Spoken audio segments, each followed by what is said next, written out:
Muy buenos días a todas y a todos. Les saluda José Luis Caballero Ochoa, presidente de la Comisión Interamericana de Derechos Humanos y relator para derechos de niñas y niños.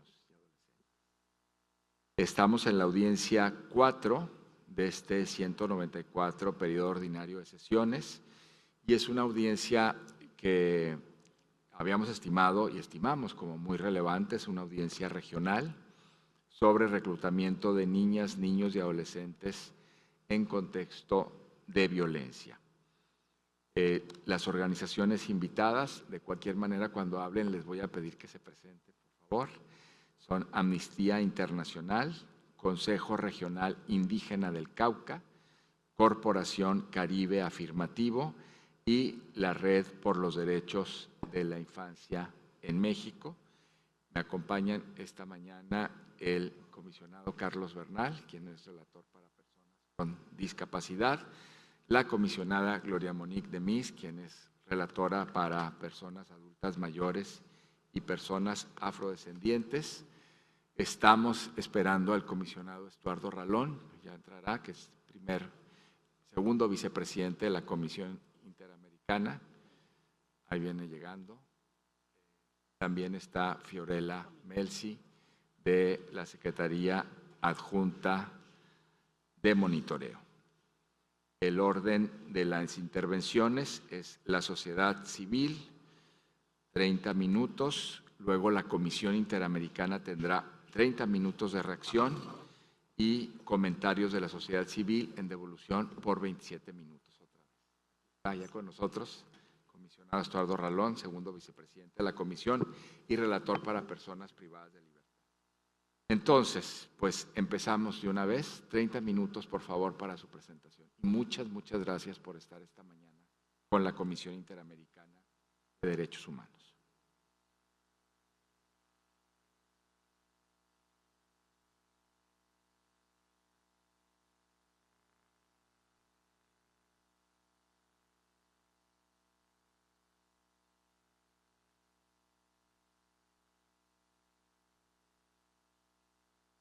Sorry about that. Thank you so much. My name is Janine Mona. I am a researcher on children with Amnesty International's Crisis Response Team, and today I'll be presenting on Haiti. So, Honorable Commissioners, thank you for the opportunity to present findings on one of the gravest child rights crises in the hemisphere, the recruitment and use of children by armed gangs in Haiti. Today, armed gangs control nearly 90% of Port-au-Prince, with groups expanding attacks in previously peaceful areas. While acknowledging that numbers are hard to verify, in August of this year, the executive director of UNICEF reported that children now constitute up to 50% of armed gangs in Haiti, a staggering and rapidly growing population. Through research conducted between May and October 2024, including an on-the-ground investigation in Port-au-Prince, Amnesty International documented the impact of gang violence on children. The research covered human rights abuses and violations across 8 communes in the West Department: Port-au-Prince, Cité-Soleil, Tabar, Croix-de-Bouquet, Delmar, Carrefour, Kenskoff, and Gresier. Amnesty International documented the cases of 11 boys and 3 girls recruited and used by gangs, including Delmar 6, Baz-Pelat, Tibois, Baz-Belay, Grand Ravine, 103 Zombie, 5 Secondes, and Crase-Barrier. Children described being used in various ways, including spying on rival gang members and police as antennas, delivering goods, repairing vehicles, guarding kidnapped victims, and in some cases, even carrying firearms. Girls described being used to cook and clean for gang members. Poverty, fear, and hunger are used by gang members as powerful levers of coercion. Children consistently stated that they felt that they had no choice. A 12-year-old boy forced into surveillance work told Amnesty International, "If I didn't do it, they would have killed me." Children described beatings, threats against family members, and being forced to accept weapons. Some were beaten for refusing to do errands. Others were forced to assist in crimes under threat of execution. These children, already victimized by gangs, become targets from all sides. The Bwakale self-defense movement has lynched children accused of gang association. Videos reviewed show children being interrogated, beaten, or burned alive. Police have also been accused of extrajudicial executions of suspected antennas. Children fear police checkpoints, where simply carrying an ID from certain neighborhoods may place them at risk of being killed. The Commission has consistently held that children recruited by non-state armed actors must be treated first and foremost as victims, and Haiti is failing in this duty. The situation at the Center for the Re-Education of Minors in Conflict with the Law, otherwise known as CERMICOL, Haiti's youth detention facility, exemplifies this failure. At the time of Amnesty International's research, a number of boys suspected of gang affiliation had been detained there without charge following the suspension of the Port-au-Prince Juvenile Court in early 2019. CERMICOL held 4 times its intended capacity, and children were housed alongside adult inmates due to the collapse of penitentiary structures. Educational, psychological, and rehabilitative services have all but ceased. While efforts have been made to transfer some boys out of the facility, far more must be done to support their safe reintegration. Honorable Commissioners, the situation of children in Haiti is urgent and deteriorating. The Commission's tools, country monitoring, thematic reports, precautionary measures, and recommendations are essential. We respectfully urge the Commissioners to take the following actions.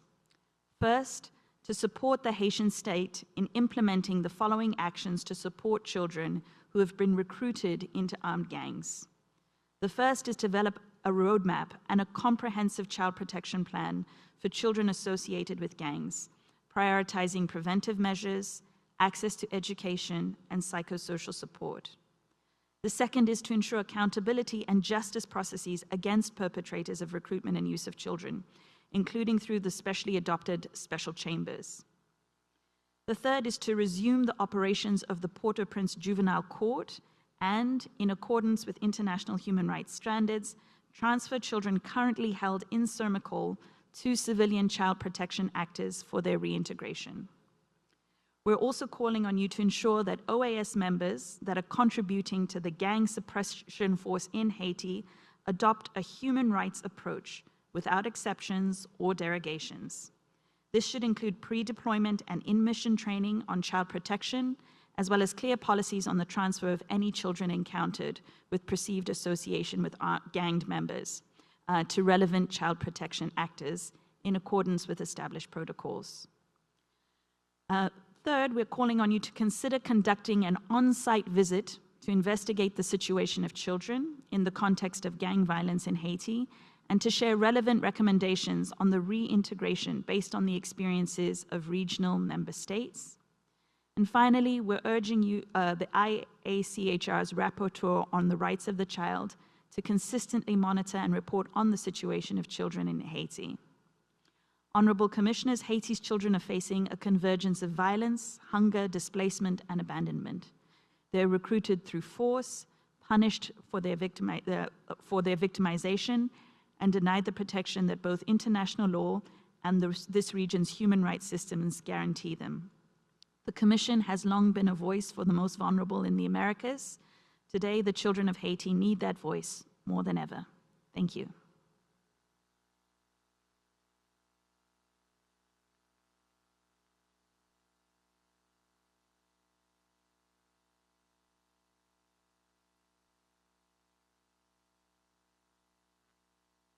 Buenos días a todos y todas. Soy María Eugenia Erazo del Consejo Regional Indígena del Cauca CRIP del Programa de Derechos Humanos. Presento un saludo de armonía y resistencia a los pueblos y las autoridades indígenas, quienes de manera conjunta, con profundo dolor y preocupación, se manifiestan ante la inminente agudización del conflicto armado y el impacto de la violencia en los territorios indígenas. Y es que la reconfiguración del conflicto armado desde el año 2018 ha traído consigo la presencia de múltiples grupos armados que se disputan el control social en los territorios, debido a intereses relacionados con el narcotráfico y la minería ilegal, dejando graves afectaciones a la vida, a la madre tierra y a los derechos humanos. Tan grave es la situación que desde 2022 a 2024, aproximadamente 606 niños, niñas y adolescentes han sido reclutados.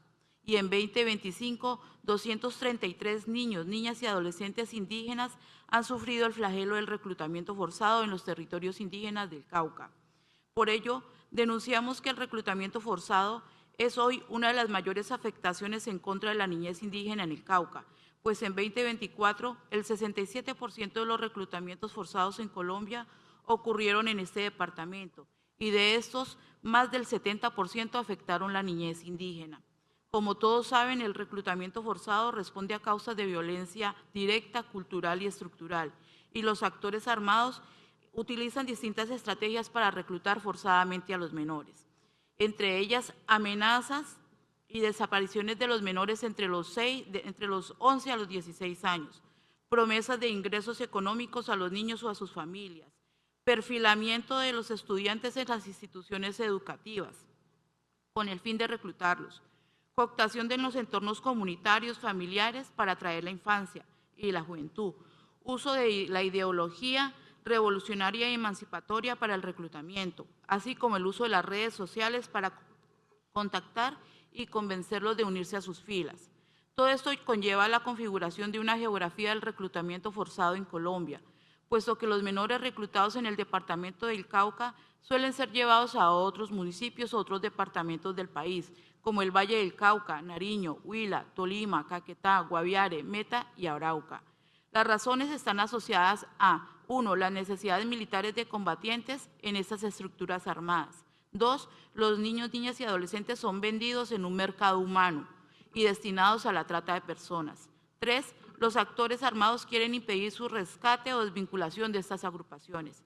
Esta grave situación en contra de nuestras niñez está conllevando a un etnocidio en curso en contra de nuestros pueblos ancestrales, es decir, un exterminio físico y cultural, puesto que significa cambios en los proyectos de vida de los menores, ruptura del tejido familiar y comunitario, así como el desarraigo de la identidad étnica como pueblos indígenas. Por ello, ante ustedes, expresamos que la niñez indígena en el departamento del Cauca y toda la niñez requiere especial protección en su entorno familiar, escolar y comunitario. Y aunque en nuestras comunidades indígenas y desde el CRIP se han generado estrategias humanitarias para el rescate de los menores en manos de estas agrupaciones, esos actores armados ilegales no… Perdón, un poco más despacio para que las intérpretes puedan recuperar la traducción. Gracias. Estos actores armados ilegales no respetan dichas misiones, poniendo en grave riesgo la vida de los menores, padres, madres buscadoras, autoridades y guardias indígenas, como lo ocurrido recientemente en Timba, Cauca, cuando una misión humanitaria que había rescatado 2 menores indígenas fueron atacadas nuevamente por el grupo armado y las niñas reclutadas nuevamente. Ante este escenario complejo, el Consejo Regional Indígena del Cauca CRI le sigue apostando a la resistencia en defensa de la vida, el territorio y la reivindicación de nuestros derechos. Por ello acudimos a este espacio a fin de formular el siguiente petitorio. Exhortamos a la CIDH desde su rol en el diseño de políticas públicas, acciones y programas estatales con perspectiva de género e interseccionalidad, sentido de urgencia, claridad en las rutas de atención articulada y coordinada con las instituciones estatales pertinentes, la agilización de las propuestas de reacción ante estos escenarios. Remover los obstáculos existentes para la defensa de los derechos humanos en el territorio y garantizar la protección, integridad personal y vida de quienes realizan esta importante labor. Establecer y fortalecer los canales oficiales para el abordaje del reclutamiento forzado. Diseñar y revisar constantemente el marco legal aplicable. Acompañar y facilitar la capacitación y creación de conciencia a través de la formación profesional de servidores públicos y la prevención en comunidades. A disponer la eliminación de los espacios virtuales, plataformas y redes sociales que permiten y fomentan la captación y el reclutamiento de los niños, niñas y adolescentes. Brindar protección y apoyo a las familias de las víctimas y a sus familias. Al establecimiento de sistemas eficaces de monitoreo, rendición de cuenta y sanciones. A revisar adecuadamente la asignación del presupuesto y brindar apoyo financiero y técnico a la labor estatal. a desarrollar en conjunto con actores sociales políticas públicas que aborden las causas estructurales del reclutamiento forzado, tales como la pobreza, la falta de educación y oportunidades, violencia, falta de aplicación efectiva de la ley, impunidad, abandono familiar, manipulación y coerción de los grupos armados. Y finalmente, aunque reconocemos la dificultad inherente de este pedido formulado, también sabemos que la CIDH se encuentra en excelentes condiciones para acompañar la resistencia que desde las organizaciones sociales civiles y los territorios se realiza en contra del reclutamiento forzado de los niños, las niñas y los adolescentes y las vulneraciones a los derechos humanos que ello acarrea. Por eso, desde la IAJ y el CRIT nos comprometemos a acompañar cada paso que se dé a fin de erradicar esta problemática. Cuenten con nosotros para la paz, nunca para la guerra. Gracias.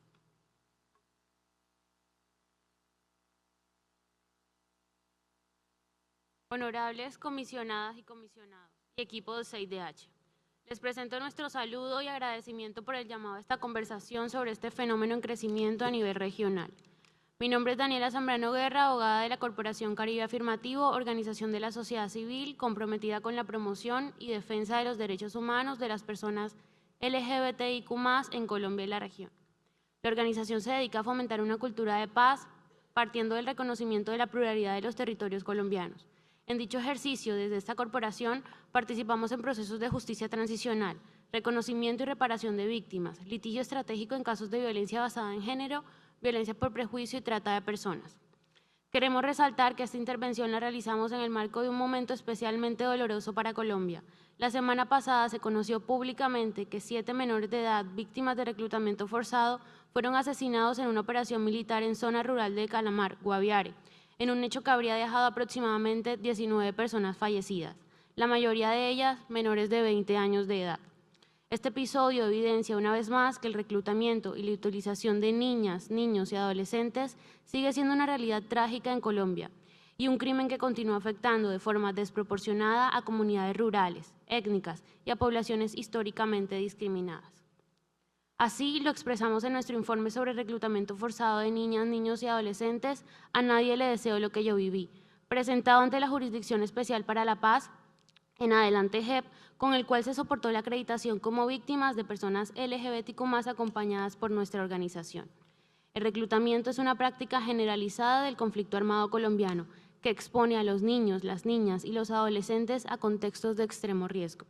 A partir de dicho documento y del acompañamiento continuo a víctimas de este fenómeno, evidenciamos la configuración de esta práctica y la utilización de niñas, niños y adolescentes con identidades y orientaciones sexuales y expresiones de género diversas como una práctica sistemática, que vincula además violencias por prejuicio y violencias basadas en género por medio de las cuales se ejerce disciplinamiento en contra de mujeres y personas LGBTIQ+, ya que en varios de los casos este crimen ha sido cometido con el fin de corregir los comportamientos de niñas, niños y adolescentes que no se ajustan al orden moral que buscaba radicalizar el grupo armado.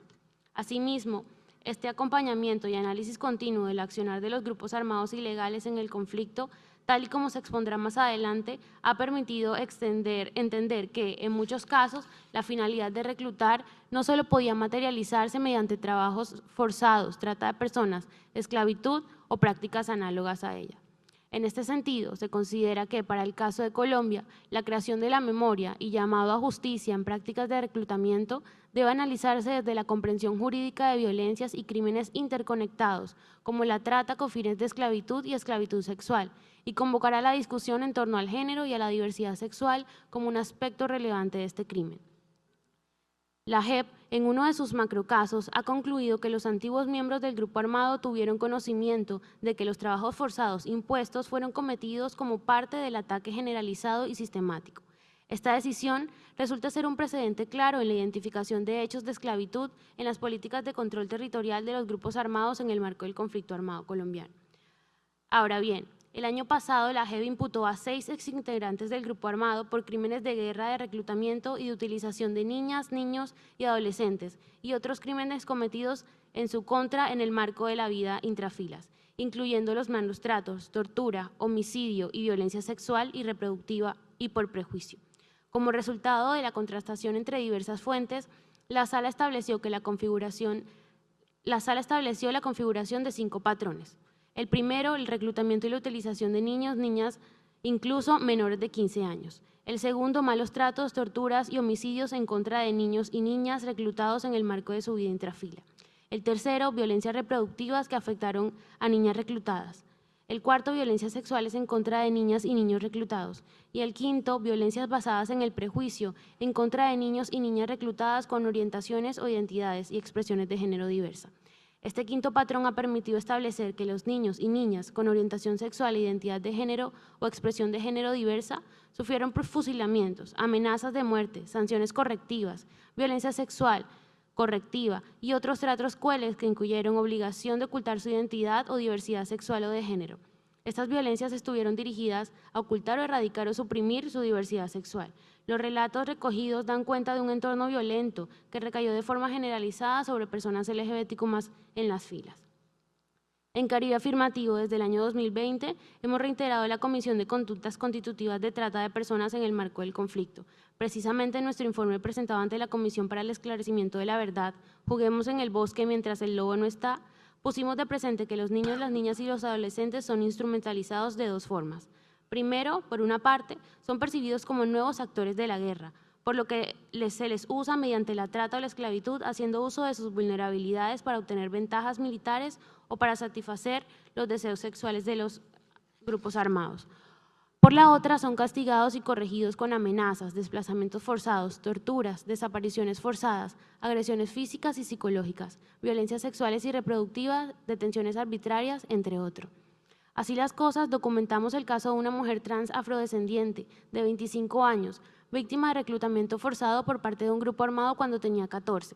Realizaba trabajos de vigilancia y de inteligencia, cocinaba y lavaba las motos de los altos mandos. También el caso de un hombre gay con expresión de género femenina. Cuando tenía 8 años, un familiar le dijo que se lo iba a llevar a trabajar. En el campamento lo asignaron al cuidado del encargado de la Administración de la Economía General y debía dormir en el lugar del almacenamiento de alimentos, donde recibía violencia sexual. Narró que en este tiempo los niños participaban en actividades de inteligencia, realizaban actividades de mensajería y eran preparados militarmente para participar en las hostilidades. Los anteriores casos, actualmente investigados por la JEP, evidencian que los niños, las niñas y los adolescentes han sido explotados para fines de control social y territorial de los grupos armados y reducidos a la utilización de sus cuerpos para propósitos sexuales y a la condición de objetos.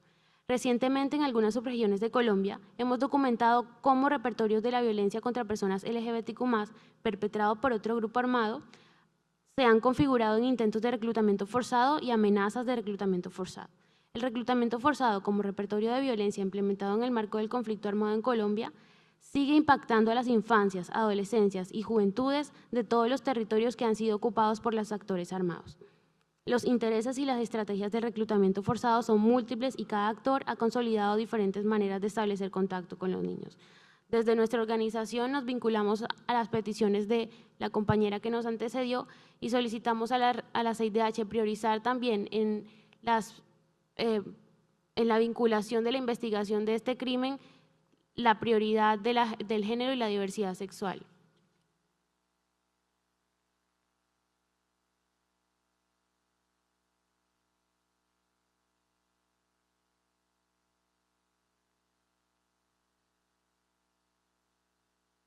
Yo soy Tania Ramírez Hernández, muy buen día. Agradecer mucho a todas las personas comisionadas la sensibilidad y la pertinencia de escoger este tema para poder enfocarnos en un problema que está generalizado en la agenda de infancias. Yo vengo en representación de REDIM, la Red por los Derechos de la Infancia en México, una red que agrupa el trabajo de unas 90 organizaciones en todo el territorio. Y me gustaría iniciar citando un testimonio. Y me disculpo por el lenguaje, es textual. Mira, cabrón, nosotros somos de Jalisco Nueva Generación y no andamos con mamadas. Tú vas para la escuela de sicarios, así que súbete. Si no, voy a regresar y voy a levantarte. A huevo te voy a llevar y a toda tu familia la voy a matar.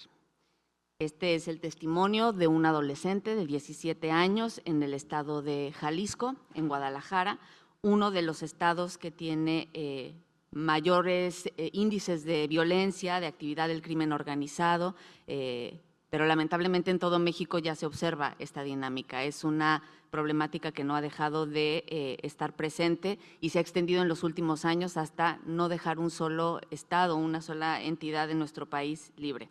De acuerdo a estudios que hemos realizado en Redim, para poder construir un cálculo sobre la dimensión de la problemática, dado que no hay cifras oficiales sobre cuántas niñas, niños, adolescentes podrían estar reclutados, y entendemos la dificultad de establecer esa cifra, pero a falta de datos oficiales, en un estudio que pudimos establecer junto con el Observatorio Nacional Ciudadano, calculábamos que entre 145,000 y 250,000 niñas, niños, adolescentes estarían en riesgo de ser reclutadas por el crimen organizado. Y esto se explica también en una circunstancia similar a la que planteaban ya mis colegas, en una dinámica que relaciona también el reclutamiento con otras prácticas y con otras violaciones a derechos humanos, como puede ser la desaparición forzada y la trata, e incluso la trata y el posterior feminicidio o la desaparición forzada y posteriormente las ejecuciones extrajudiciales.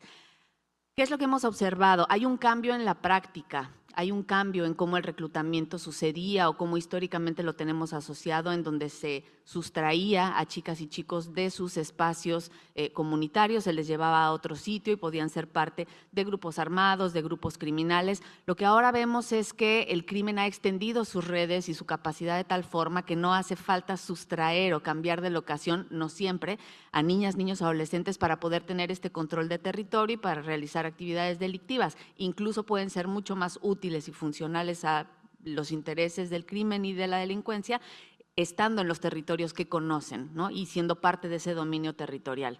Claro que también existen otras dinámicas de sustracción y lo hemos visto, por ejemplo, con las falsas ofertas de trabajo, con la atracción a través de redes sociales, de videojuegos, pero siempre orientados, y esto es una de nuestras mayores preocupaciones, a población en estado de pobreza. Hay que recordar que en México niñas, niños, adolescentes son el grupo de población que más pobreza y pobreza extrema viven.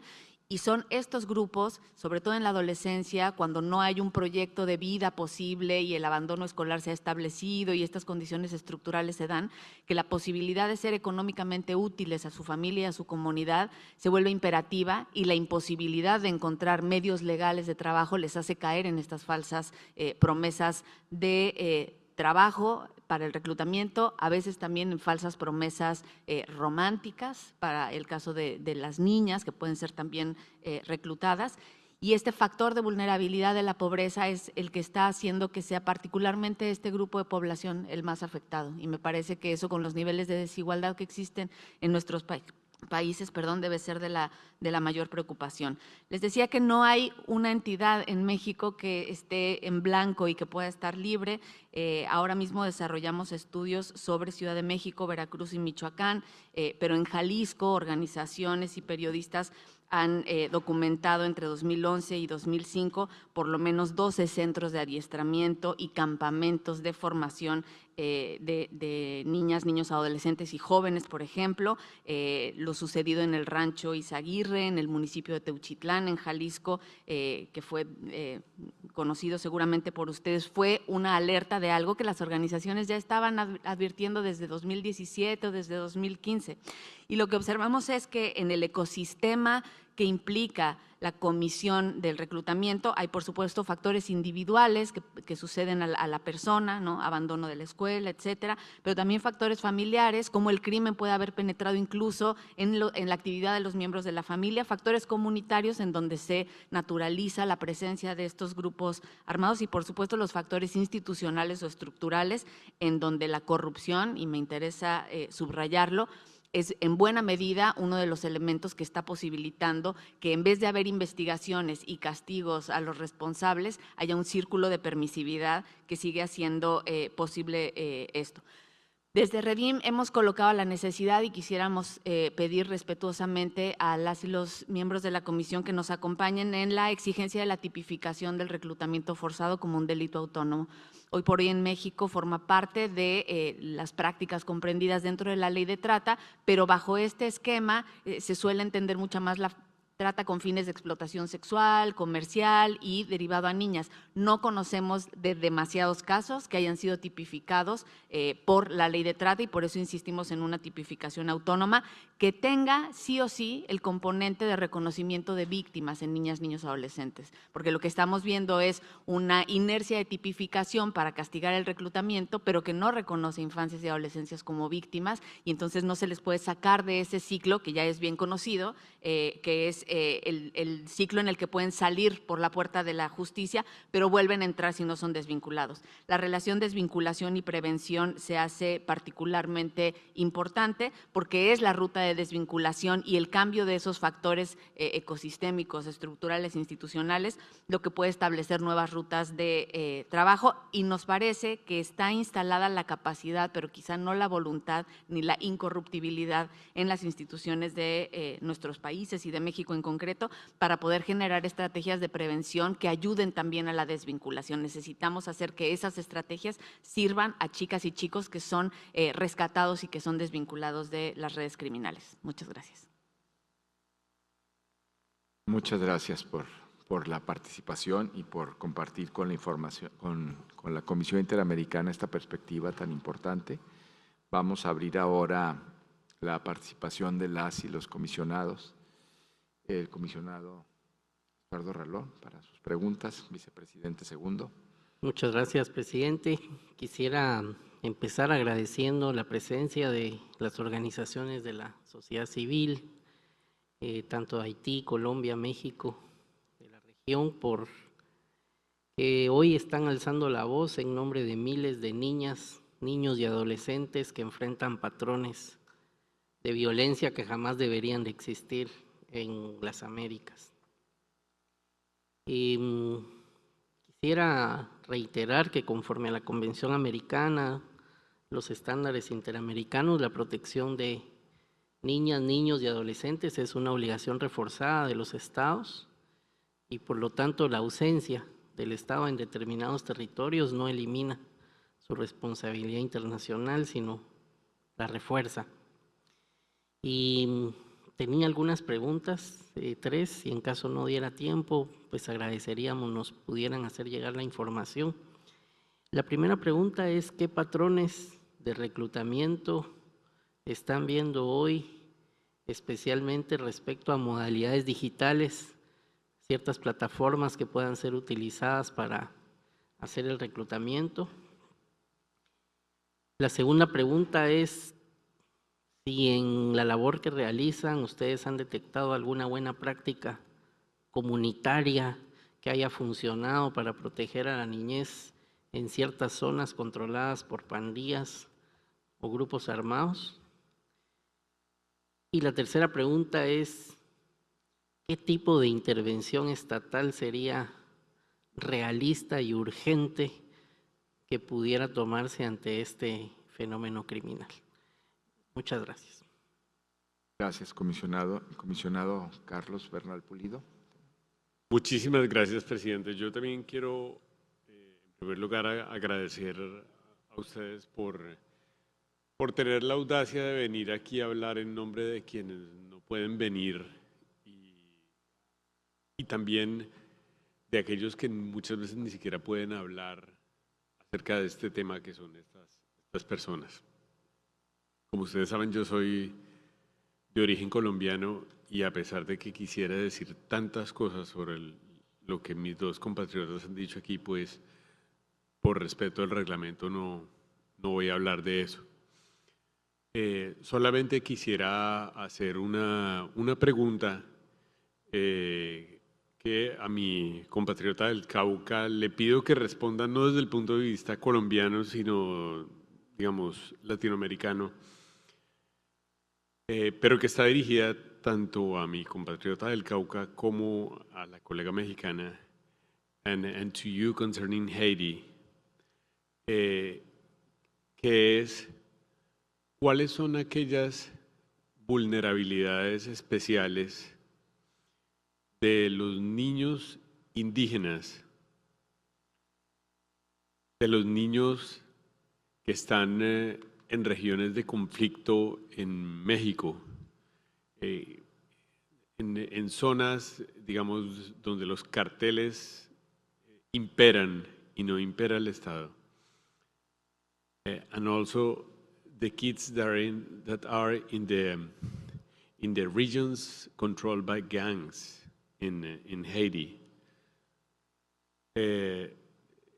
Y cómo esas vulnerabilidades especiales hacen que allí el reclutamiento sea mucho más fácil. Y si ustedes piensan que puede haber alguna solución especial que a nivel interamericano pueda crearse al respecto. Por ejemplo, un sistema de alerta o de alarmas, un trabajo mancomunado entre Defensorías del Pueblo y la Comisión Interamericana, una especial criminalización más fuerte de las personas que se aprovechan de esas vulnerabilidades de esos niños en esas regiones. Muchas gracias. Aquí simplemente eso para desencadenar que ustedes, que son las expertas en el tema, hablen de ello. Muchas gracias. Gracias, comisionado Bernal. Comisionada Gloria. Good morning, and I join my fellow commissioners in expressing how important this topic is that is being raised today. It's at the heart of, I think, the future of our region. When we look at, as we have looked at so many hearings where young lives are at risk, young lives are under attack, and young minds are being corrupted. I think this is a very important hearing, and I think it's very important the work that you have done in order to amplify voices that are stifled in a very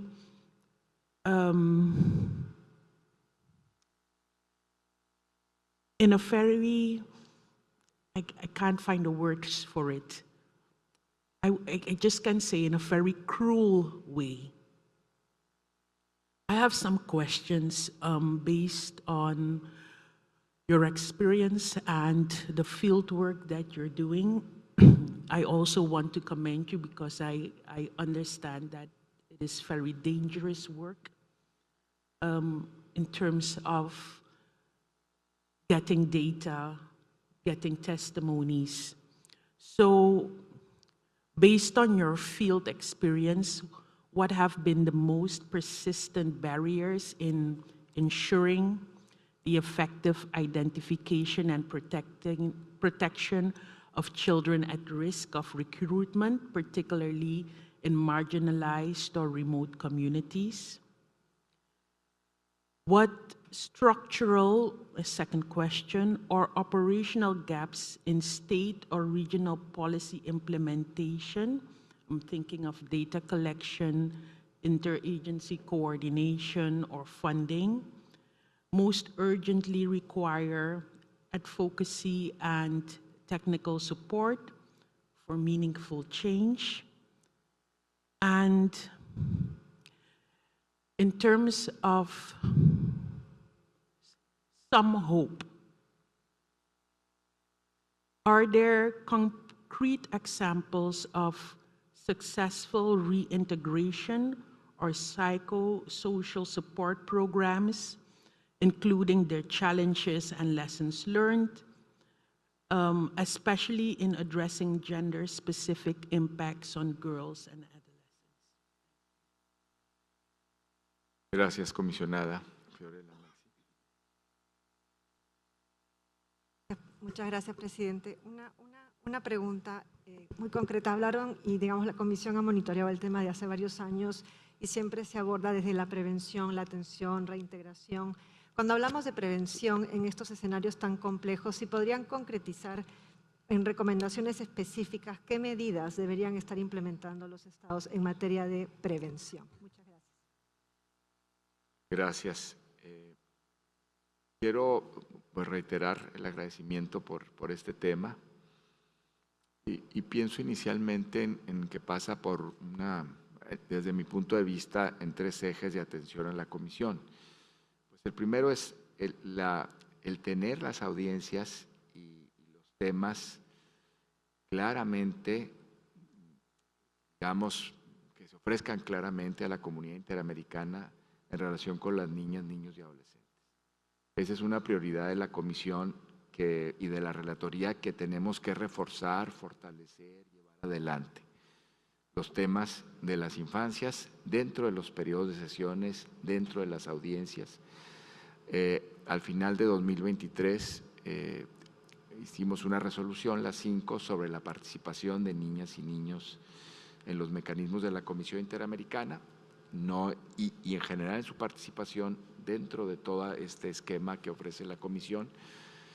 Y eso también se acompasa con tratar los temas de la infancia siempre en la perspectiva de las audiencias. Ese es un punto primordial, que no pase invisible el tema de las niñas y los niños, tiene que estar siempre presente.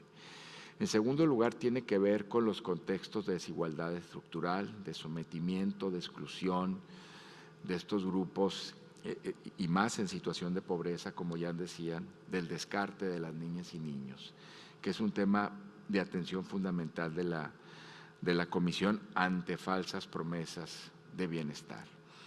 Y la tercera, que es un eje también que ha sido en los últimos meses, bueno, del trabajo de mucho tiempo de la Comisión, pero que ha tenido un enfoque particular, es este eje entre cómo se entrelaza el crimen organizado con la corrupción de las autoridades y la impunidad en perjuicio de niñas, niños y adolescentes. Me parece que esto tiene que estar en el trabajo de la relatoría de la Comisión Interamericana. Y en ese sentido quiero hacer 3 preguntas.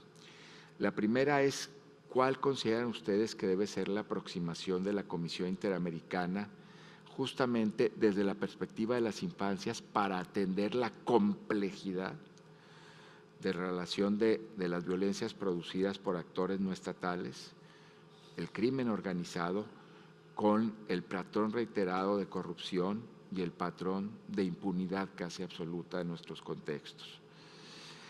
Una segunda pregunta sería, ¿por dónde debe pasar la política social y la atención de niñas, niños y adolescentes para resistir este fenómeno del reclutamiento forzado que tanto hemos atestiguado en la región? Se hablaban de los casos concretos. Transferencia directas de recursos, ¿no? Es decir, que tengan dinero para que resistan de forma voluntaria al reclutamiento, o una dimensión más estructural, ¿no? Escuelas de tiempo completo. ¿Hay alguna idea de política social? Y la tercera, ¿qué podrían sugerirle a la relatoría de niñas, niños y adolescentes como una comunicación hacia los estados, como un trabajo de conjunto con los estados para poder atender esta problemática? Les devuelvo la palabra y tendrían 27 minutos, si no estoy mal, para las respuestas. Muchas gracias. Distinguida comisión, muy buenas tardes. Mi nombre es Federico Bacheto y soy el director ejecutivo de Iniciativa Americana por la Justicia. Y en esta segunda parte de intervención procuraré dar respuesta a alguna de las interrogantes formulados. Para eso, comienzo por señalar que en esta oportunidad, en compañía del CRIC, hemos participado en la presente audiencia con la esperanza de denunciar circunstancias y modalidad de uno de los flagelos más sensibles y sufridos en el continente. A lo largo de nuestra exposición hemos abordado el complicado contexto que nos convoca, marcado por la situación de violencia sociopolítica en el territorio indígena del Cauca, una de las regiones más complicadas del mundo, sin lugar a dudas, y hemos expuesto cómo se ha reconfigurado el conflicto armado. Con la mayor precisión posible, compartimos las cifras que tenemos a disposición, la modalidad y la geografía de este reclutamiento forzado, pero además también los problemas de subregistro Hoy, en apariencia, una política pública más que un error excusable del Estado, y si se acuerdan, en 2018 del otro lado estaba el Estado colombiano y también teníamos los mismos problemas de subregistro en referencia a ataques a defensores de derechos humanos. Por otro lado, hemos identificado el importante rol de la Guardia Indígena en el rescate de estos niños, niñas y adolescentes y también la ineficacia de la atención estatal evidenciada en las interacciones con el CRIC.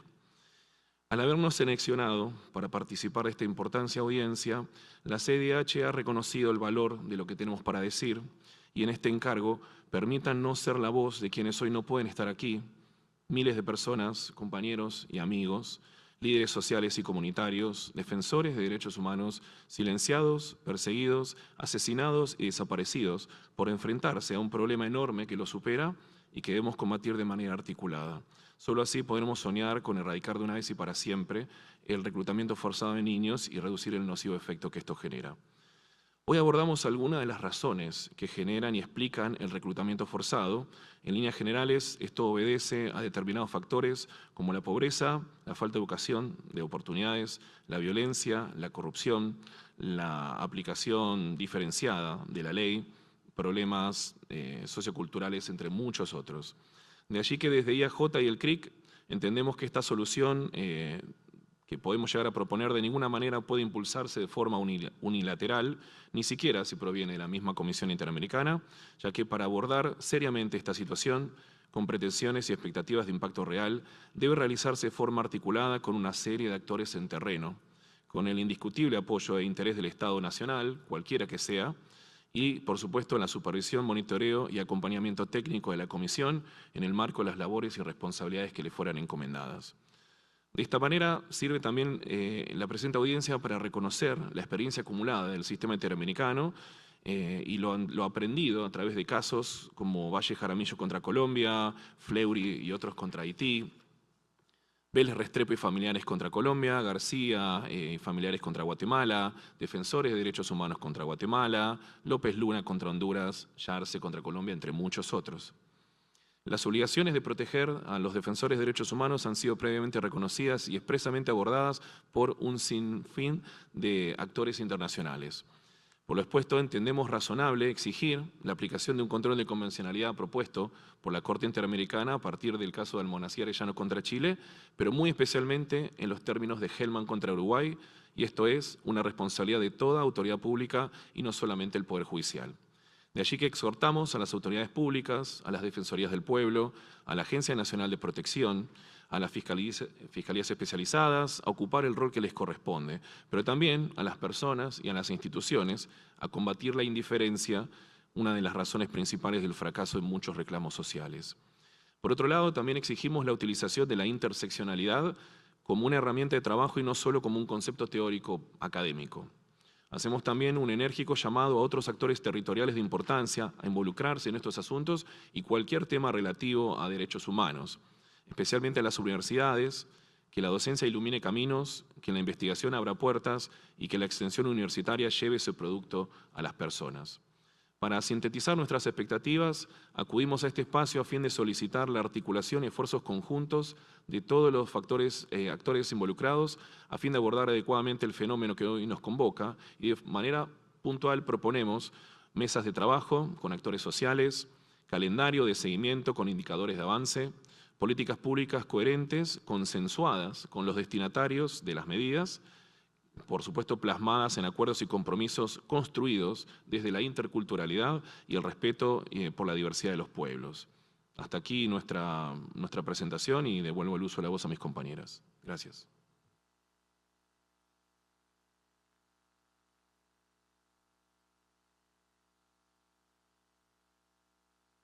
Gracias. Sobre la pregunta concreta de las vulnerabilidades de nuestros niños, niñas y adolescentes, la sola presencia de varios actores en un municipio, en una vereda, hace que esto ya sea un riesgo inminente de involucramiento de los menores en la guerra. Es un ejemplo claro en todo el departamento del Cauca, 42 municipios, los 42 municipios existen diferentes estructuras armadas. En un solo municipio podemos encontrar hasta 4 o 5 agrupaciones. Esto ya es un riesgo. El entorno escolar dejó de ser un entorno protector y se volvió en un entorno en donde se capta a los menores, se los perfila y se los lleva al reclutamiento forzado. Los caminos, las vías, los parques, en cualquier sitio comunitario existen estas agrupaciones. Las redes sociales, el TikTok especialmente, es una de las características, digamos, más sobresalientes en estos últimos momentos para captar a los menores. Una vez los menores están reclutados, ellos mismos empiezan a subir modelos de vida de la narcocultura, digámoslo así, ¿no? Mostrando lujos, carros lujosos, dinero, joyas en oro y todo lo que tiene que ver con la narcocultura. Entonces, la vulnerabilidad está presente en los territorios solamente con esa presencia de estos actores armados en los territorios indígenas. Gracias.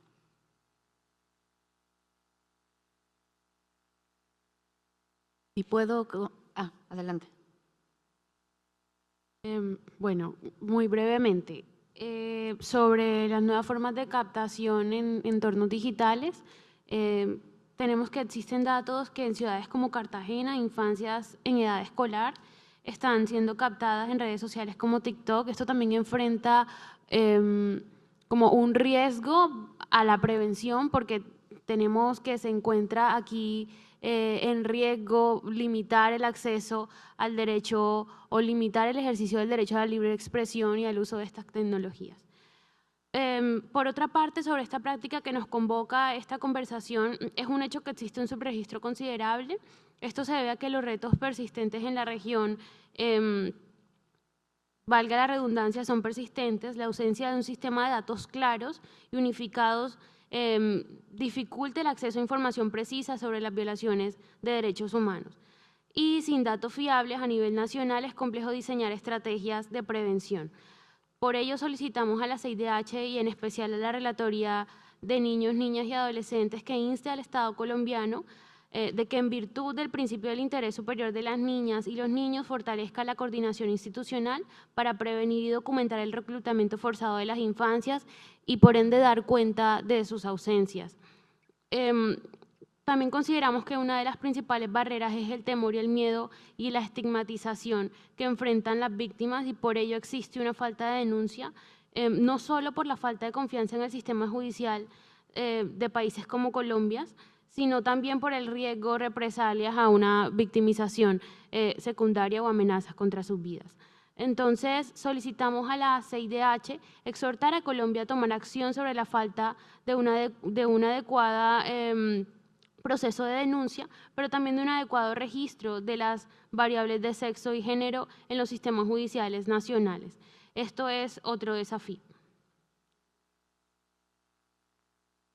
Para responder a los desafíos que en los entornos digitales o en las modalidades digitales están existiendo, definitivamente los videojuegos violentos se convierten en plataformas para observar las capacidades bélicas, competitivas y agresivas.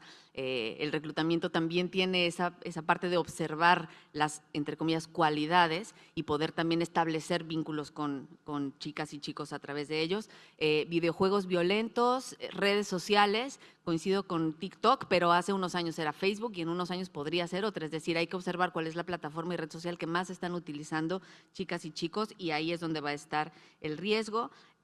Respecto de las buenas prácticas comunitarias, pienso que ahora que en nuestros países se está hablando más abiertamente y más activamente sobre los sistemas de cuidados y los sistemas de cuidados comunitarios, esta podría ser una de las dimensiones en donde encontremos alguna solución de arropamiento también comunitario, porque hay que reconocer que niñas, niños, adolescentes nunca deciden voluntariamente, pero cuando entran en esta vida lo hacen porque hay una falta de abrazo social, no únicamente pobreza material, ¿no? Entonces necesitamos entrar en el reconocimiento y la valorización de por qué son importantes los niños y las niñas en las sociedades, cuál es el valor, cuál es el aporte que hacen las y los adolescentes, qué aprendemos las personas adultas de ellos. Si no existe ese reconocimiento, se van a ir ahí a donde les reconozcan por su capacidad de delinquir y de matar. También las intervenciones estatales más realistas y urgentes, las comento ahora con lo que preguntaba el presidente, y respecto de las vulnerabilidades especiales de indígenas, es muy importante, y gracias por la pregunta. En México, en la frontera sur, en el estado de Chiapas, hemos estado viendo desde hace algunos años auténticas redadas en donde se identifica y se advierte a las familias que en la noche o a la mañana siguiente se va a recoger y a levantar a los más jóvenes. El crimen organizado está rompiendo, y yo creo que eso es algo que como región nos tiene que alarmar, está rompiendo incluso el tejido social que los pueblos indígenas habían sostenido y mantenido por mucho tiempo.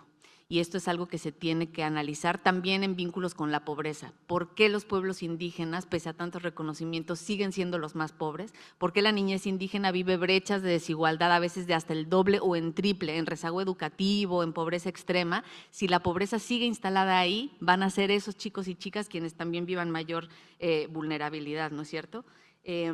Respecto del trabajo mancomunado, las alarmas y cuáles pueden ser los llamados que desde la comisión se hagan, me parece que sería muy importante pensar, por supuesto, en hablar de tipificación y en que los estados puedan empezar a informar con indicadores de éxito, no cuántas personas son abatidas, sino cuántas personas son llevadas ante la justicia por reclutamiento y utilización de niñas, niños y adolescentes. Uno de los factores de éxito en indicadores tiene que ser cuántas personas están siendo procesadas por haber utilizado y reclutado a niñas y niños, y no son esos los indicadores que se nos están dando en materia de seguridad, ¿no? Se dan abatimientos, se da control de armas, cantidad de drogas, etcétera, pero el factor corrupción y el factor impunidad no se está atacando. La identificación de los riesgos y las barreras y las políticas de implementación, pensando en cómo hacer un poco de esperanza, ¿verdad? Sí creo que, y desde nuestro análisis, la posibilidad de apoyar esas comunidades indígenas o no indígenas que han sostenido, a veces organizándose incluso de manera armada, no es lo recomendable, pero que se han organizado para resistir al crimen, tendrían que ser mejor apoyadas por los estados en el sentido de que están sosteniendo el tejido social y la posibilidad de seguridad, y eso se relaciona también con la estrategia de prevención. En nuestro entender, la prevención tendría que ir orientada no únicamente a campañas y diseminación, sino a capacitación obligatoria a personas servidoras públicas para que puedan asumir que esta es una problemática que se está dando y con estrategias para prevenirlo, pero también por el lado educativo y cultural necesitamos recomendaciones en el sentido de prevención que hagan ver que no es la prohibición de determinadas plataformas, herramientas o celulares. Necesitamos generar contranarrativas, ¿no? Como se aprendió con el discurso de odio. Necesitamos entonces no prohibir el videojuego, no prohibir el celular en la escuela, sino generar más contenidos que contrarresten esa narrativa de narcocultura, esa narrativa que exacerba la violencia, y generar contenidos educativos de calidad que puedan dar alternativas intelectuales a chicas y chicos, ¿no? En el contexto de pobreza y de falsas promesas de bienestar, por supuesto que seguir atendiendo la pobreza estructural es importante. Nuestro análisis es que las transferencias directas ayudan a la sobrevivencia, pero no resuelven el problema de raíz. Y en el vínculo crimen organizado y corrupción, probablemente alguna de las comunicaciones que desde la comisión podrían establecerse hacia los estados sería poder reconocer o instar a los estados a que reconozcan que el reclutamiento no es voluntario. Observamos que ahí hay muchas veces una salida por parte de la autoridad diciendo, pues acudieron a una entrevista de trabajo, pues acudieron de manera voluntaria, se ingresaron, no, cuando hablamos de niñas, niños, adolescentes, el reclutamiento es forzado y la utilización es forzada. Entonces necesitamos que cese la posibilidad de criminalizar a las adolescencias que está detrás de ese discurso. Se necesita también poder entender, y esta podría ser también una de las recomendaciones, que la expansión que ha dejado la intervención armada y militar para generar seguridad en nuestros países, lo único que está haciendo es extender y profundizar la presencia de armas de fuego y de capacidad criminal, es decir, estrategias de securitización en el sentido armado como atención de la violencia y de la inseguridad. Lo único que están haciendo, y ya llevamos años o décadas viviéndolo, es sembrar más armas y más violencia. No está ahí la solución. Necesitamos soluciones menos bélicas. Necesitamos también entender, y creo que desde ahí la posición de la Comisión es privilegiada, que estamos frente a un problema transnacional, no es un un problema de cárteles locales ni de grupúsculos locales, y a los problemas sistémicos y regionales pues también hay que hacer abordajes en este sentido.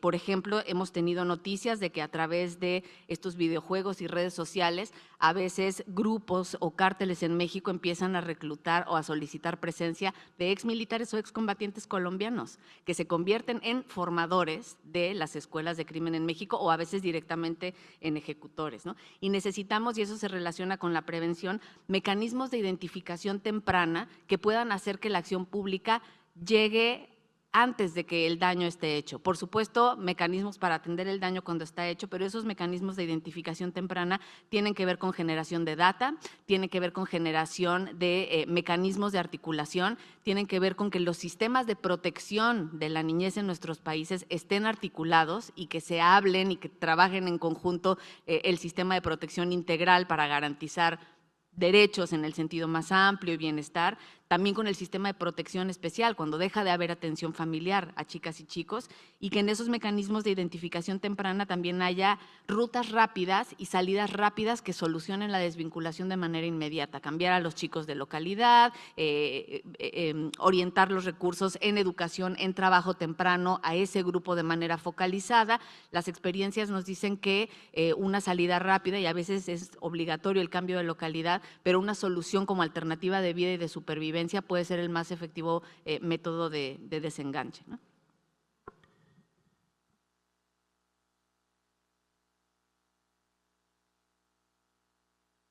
Thank you so much. I'll be brief. I think my colleagues have covered a number of the important issues. I'll touch on maybe two areas that the commissioners asked questions about. The first is around prevention and successful community practice. And I'll talk specifically about the Haitian context, but I think it might be relevant to other countries as well. I think the most important thing is, many of the children who end up a part of gangs are children who are at the margins. They're street children, they're children who are unaccompanied and separated from their families. And in Haiti, there's a huge problem because many children are out of school. And we see the greatest success in areas where children are given viable alternatives to joining gangs. And that means bringing them back into the education system. Education is an important protective mechanism. It's also a place where prevention can be promoted. Viable alternatives in terms of vocational training, so people have a way to earn a living that doesn't involve being a part of gangs. And I think, as my colleagues mentioned, there is a lot of promotion of gang culture on social media, on TikTok. And I think a strong emphasis and push that counters that messaging is also really critically important in addressing the initial recruitment of children into those gangs. The second area of questions that I wanted to kind of maybe address is around state intervention and policy that you perhaps can be promoting to address recruitment and use. I think the first is, and I think it's been touched on by my colleagues, is around the legal framework around prosecuting people who are responsible for recruitment and use. This isn't always articulated as an independent crime in the national legal system. Sometimes you can get at it through trafficking laws and otherwise, but it is not automatically obvious necessarily to prosecutors that this is something that should be prosecuted. And I think my colleague spoke about just actually tracking the number of prosecutions around recruitment and use, and I think greater visibility around this as a crime is really important. The second, also touched on by my colleagues, is around stressing that children who are recruited and used are victims first and foremost. The law can be very fuzzy around, if a child is recruited, are they in fact a perpetrator of a crime? Are they liable in some ways? And I think that messaging in Haiti in particular has been really important because children are very much at risk of community backlash. And so I think promoting the idea that children are victims first and foremost, that the ways in which they become involved in these gangs is coercive, is really important. And then finally, in terms of state intervention, the mechanisms to support reintegration of children once you've brought them out of gang life. And in Haiti, to the credit of the transitional government and to the UN mechanisms that are working there, they really are trying to seek opportunities to bring children out, but then also to meaningfully reintegrate them into communities where they be safe to do so. And I think supporting those interventions is critically important. Perdón, ¿podría 30 segundos Sí, sí para tenemos. agregar un ejemplo, pero es una coyuntura que se acaba de ver en México y ojalá me equivoque, pero es probable que la volvamos a ver. Recientemente se asesinó a Carlos Manso, un presidente municipal en una de las localidades de Michoacán, que es una de las más violentas y con crimen más activo, y lamentablemente se descubrió que el perpetrador era un adolescente de 17 años. El problema no paró ahí, sino que una vez el chico había sido controlado y había sido sometido, fue asesinado, incluso cuando estaba sometido. La preocupación es que este tipo de mecanismos se empiezan a utilizar para generar satisfacción social y decir, bueno, era un adolescente, tenía un consumo conflictivo de sustancias, entonces el caso está cerrado cuando encontramos a un criminal que era adolescente, estigmatizado, pobre y usuario de drogas, cuando la pregunta en el fondo tendría que ser, ¿quién puso un arma de fuego en las manos de un adolescente y cuáles son las redes de complicidad que hicieron que si el chico ya estaba sometido, alguien tomara la decisión y diera la indicación de quitarle la vida al adolescente, ahí donde incluso si hubiera enfrentado la justicia podría haber aportado información sumamente útil para desarticular la red criminal que cometió este magnicidio. Bueno, pues muchas gracias. Una información además muy valiosa para la Comisión Interamericana, con puntos muy concretos para la actuación sobre lo que tenemos enfrente, que es, pues, por un lado, articular toda la reflexión sobre crimen organizado, corrupción, impunidad y cómo impactan los derechos de niñas, niños y adolescentes, el tema del entorno digital, es decir, hay muchas pistas que nos han dado. Les agradecemos mucho por su participación hoy y vamos a seguir trabajando con mucho empeño por un tema que nos compromete y nos requiere a todos. Muchas gracias.